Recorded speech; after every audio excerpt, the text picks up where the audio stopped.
In Africa, the Chinese Communist Party is making a geostrategic bid for resource dominance and political influence under their flagship Belt and Road Initiative.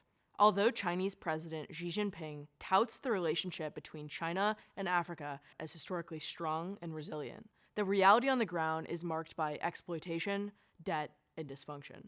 As Europe seeks to rekindle its engagement with the continent through its Global Gateway Initiative, it must avoid repeating China's mistakes. Chinese state-owned mining and oil conglomerates have indeed successfully captured large swaths of Africa's rare earth minerals and energy reserves.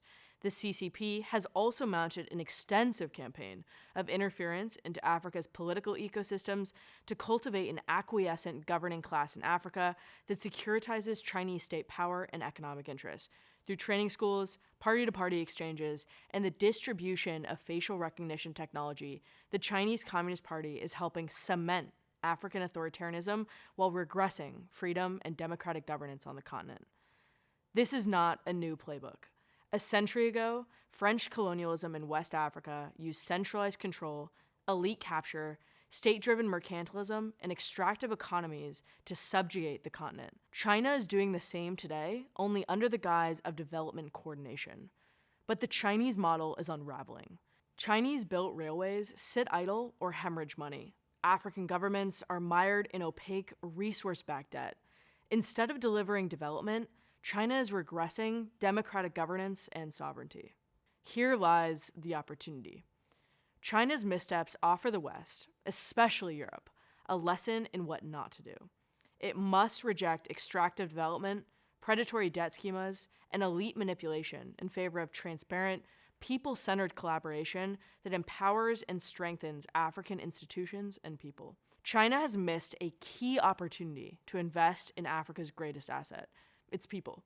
By 2050, Africa's population is projected to reach 2.5 billion. Presently, African countries do not have the job training or skills development infrastructure to accommodate the upcoming population boom. This would likely cause a migration crunch into Europe, causing social unrest and destabilization.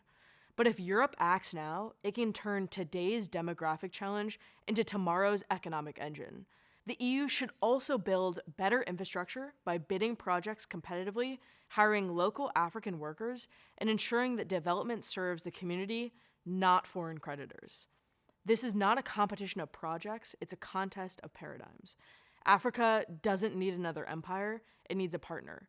Europe can play this role if it learns from China's mistakes and chooses partnership over patronage.